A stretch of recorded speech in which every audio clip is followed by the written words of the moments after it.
con gái mình cứ dặn là mẹ ơi con thích ăn món bánh mì này nên sáng nay mẹ làm cho con nha. Do vậy là sáng nay mình làm món này. Con gái bảo chứ con thích lắm, bởi vì là khi mà con muốn món gì con có thể nhờ mẹ làm. Bánh mì này thì khá đơn giản ha. Nhưng mà ăn nó vừa béo nè vừa thơm, nên là ai cũng thích cả. Những cái lòng đỏ trứng gà rất là ngon, tươi. Bây giờ mình sẽ khuấy cho nó tan ra ha. Một bữa sáng thì khá là đơn giản á. Mặc dù mình dậy sớm, nhưng mà nếu như mà làm những món ăn quá cầu kỳ thì mình cần phải chuẩn bị trước từ tối hôm qua. Còn nếu như mình làm những món ăn đơn giản hơn thì sáng mình dậy sớm mà mình làm ăn liền ha. Nên là lựa chọn những bữa ăn sáng phù hợp cho gia đình thôi. Trứng mình khuấy tan rồi ha. Vậy bây giờ mình cho sữa tươi vào nha. Món bánh mì này thì mình nhúng với cái hỗn hợp trứng và sữa tươi này ha. Nó sẽ giúp làm bánh mì thêm béo nè, giòn ha. Khuấy cho tan nha. Và rắc bột quế vào cho thơm nha. Bột quế là một mùi thơm rất là dễ chịu ha. Mình cho vào những món bánh thì nó sẽ giúp cho món bánh nó tỏa ra cái hương thơm rất là quyến rũ. Cả gia đình mình ai cũng thích những cái bánh nào mà có mùi quế, nó thơm dễ sợ luôn. Mình cho bánh vào mình nhúng ha. Để cho nó thấm trứng và sữa đó, nó mềm ra thì mình sẽ bắt đầu nướng lên với bơ nè. Bánh mì này thì mình làm bằng cái máy làm bánh mì tự động đó ha. Và bây giờ mình cắt ra mình sẽ làm bánh mì nhúng trứng và sữa. Mình sẽ cắt dày một chút xíu ha. Như vậy miếng bánh khi nướng với bơ nó sẽ ngon.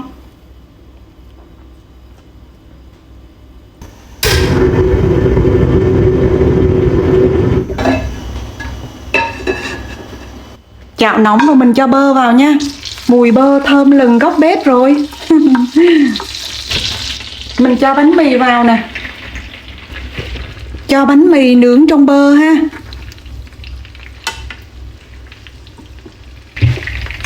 Mình chỉ để lửa nhỏ thôi ha.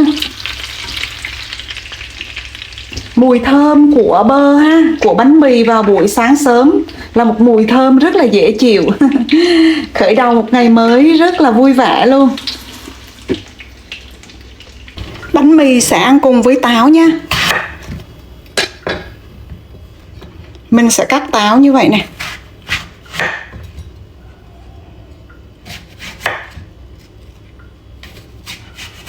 Bỏ phần lõi ha. Táo ăn chung với bánh mì này là ngon hết sảy luôn đấy nha.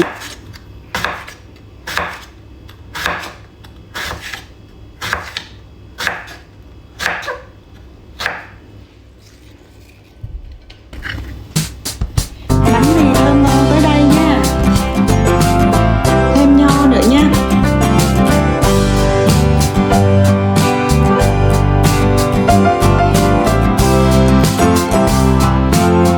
Cùng nhau ăn sáng thôi nha. Ăn với sữa đặc rất ngon nha.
bữa cơm nhà nữa ha.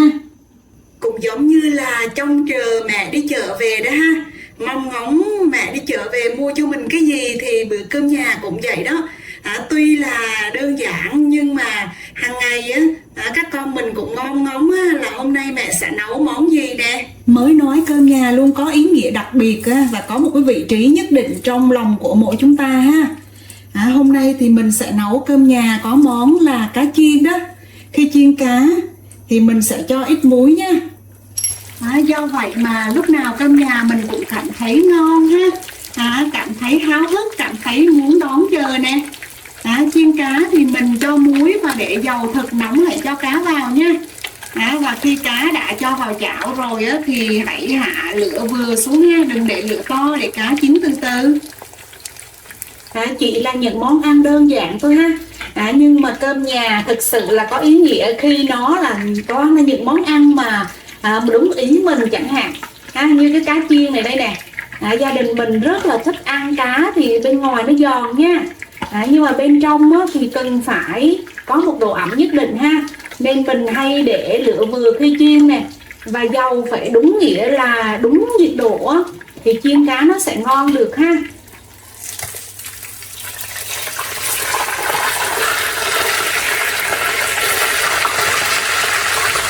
Cơm nhà thật ngon khi có một nồi canh ngon ha. Hôm nay mình sẽ nấu canh bí đao với tôm. Tôm mình tao qua rồi ha. Và bây giờ mình chờ nước sôi, mình cho bí đao vào. Bí đao đây ha. Mùa này thì ăn bí đao là ngon hết sảy luôn.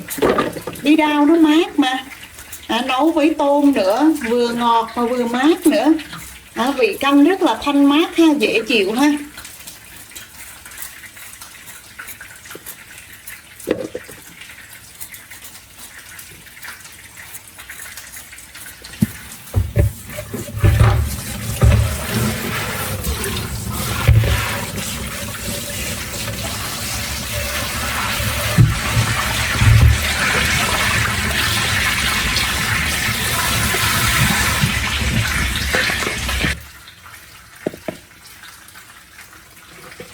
Bí đao khi mình nấu canh á, mình cắt thành những cái lát mỏng như vậy ha.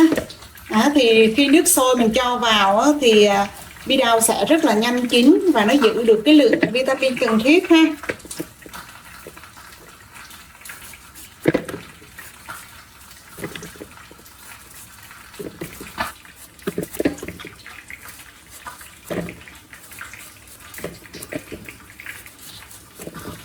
Tôm này tươi và nhiều gạch á, nên thấy màu canh đẹp quá ha, gạch nó đỏ hồng ha. Sôi rồi ha, bây giờ mình cho bí đao vào nè. Và khi nấu một món ăn gì và muốn cho rau củ nó xanh tươi, nhìn nó đẹp á, thì mình phải cho trong canh, trong nước luộc đó ha. Muối nha. Canh mà nấu chung với tôm tươi á thì nó ngọt nước lắm ha. Nên nói với nồi canh này thì mình chỉ cần cho thêm một ít muối nữa là nó ngọt liệm luôn luôn á. Ngọt, vị ngọt tự nhiên, rất là thanh mát. Ăn thì cứ ăn tới đâu là cảm thấy mát rượi tới đó. Mình hay ví von như vậy đó. Cho những bữa cơm nhà ha. Tuy đơn giản nhưng mà rất chất lượng từ những cái nguyên liệu tạo nên món ăn đó mà. Trời nóng này thì mình có trái dưa gang nè. Dưa gang này ở Huế nha, làm rất ngon luôn. Mình sẽ làm dưa gang trộn ha. Ăn rất là mát trong cái trời nóng như vậy. Dưa gang mát ha, làm một món dưa gang trộn thì ăn rất là hợp ý luôn trong trời nóng này. Nguyên liệu thì đơn giản thôi ha, nhưng mà làm một món ăn rất là hấp dẫn luôn, phù hợp cho những ngày nắng nóng như vậy ha. Không cần phải nấu nhiều món ăn cầu kỳ ha, mà sẽ có một món ăn vừa đủ chất. Thực phẩm nguyên liệu thì dễ tìm ha. Mình sẽ cạo ha, bỏ hạt của dưa gang ra nè.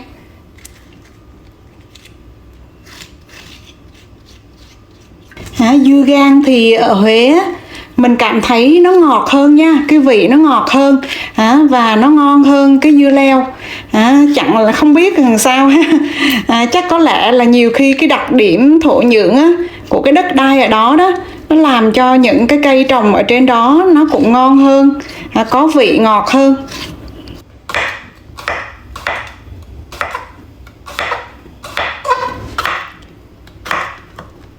Mình cắt dưa gang ra thành những cái lát mỏng ha. Như vậy khi mình trộn dưa gang á, nó sẽ thấm gia vị hơn. Cơm nhà lúc nào cũng ngon với những món ăn mà mình chăm chút ha, tỉ mỉ, nguyên liệu đơn giản, món ăn cũng giản dị.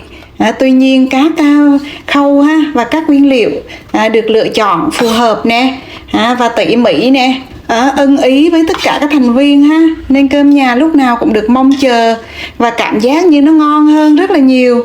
Cho một ít muối vào dưa gang nha, bóp dưa gang cùng với muối ha, để cho ra bớt nước ở trong dưa gang ha, và dưa gang cũng thấm gia vị hơn một chút xíu nè. Mình bóp muối với dưa gang nha. Mình sẽ xả lại dưa gang này nha, xả lại bằng nước sạch ha, cho dưa gang ra hết muối nha, xả thật sạch ha.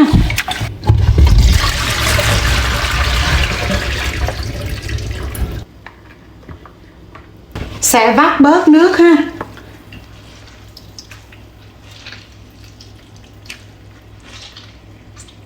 Vắt thật khô ha, dưa gang khi làm trộn thì sẽ ngon hơn ha.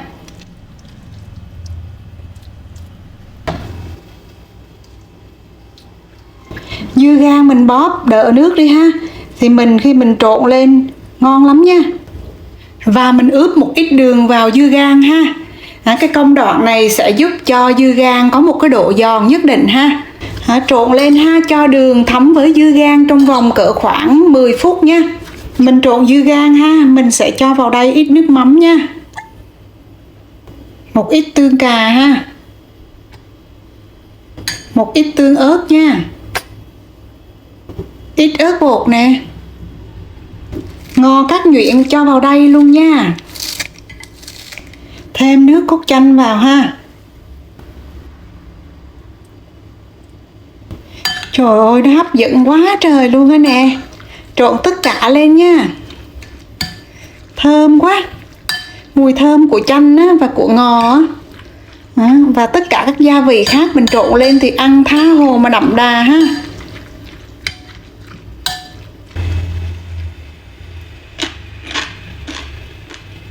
Trời ơi, giòn quá ha. Dưa gang rất là ngon nha, dưa gang trộn rất là ngon nha. Nghe âm thanh này là biết nó giòn và nó vàng rộn, cái màu thật là hấp dẫn ha. Ăn ngon lắm đó nha. Mình làm nước sốt cho cá chiên nha. Mình sẽ có nước mắm ha, có tương ớt nè,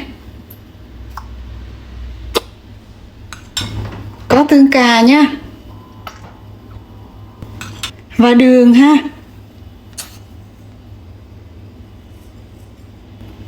Và tỏi băm nha. Nước sốt này rất đặc biệt ha. Nó cho vào cá chiên nữa là ngon tuyệt vời ha. Cá ngon tới ha. Nước sốt cũng ngon lắm nha. Hấp dẫn ơi là hấp dẫn luôn.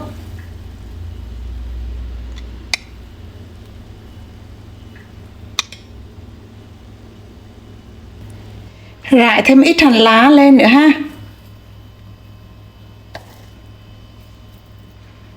Và cho thêm một ít dầu nữa. Dầu mình chiên cá cái hồi đó, mình rưới lên một chút xíu nữa cho nó thêm béo nha. Dưa gang trộn mình sẽ thêm một ít tóp mỡ ha. Và ít đậu phụng rang cho thơm nha. Canh với tôm tươi ha. Ngọt quá trời ngọt luôn. Bí đao thì lại mát nữa.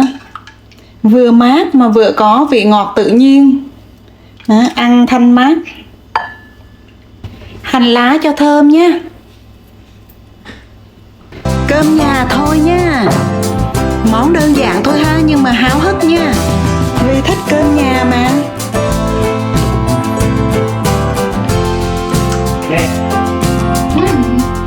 Ngon mẹ, con thích ăn cay. Món trộn đúng không? Dưa gang trộn đó nha con. Ăn ha. Mẹ thấy rồi, mẹ nếm thử, mẹ thấy nó giòn mà nó ngon dễ sợ. Thích không?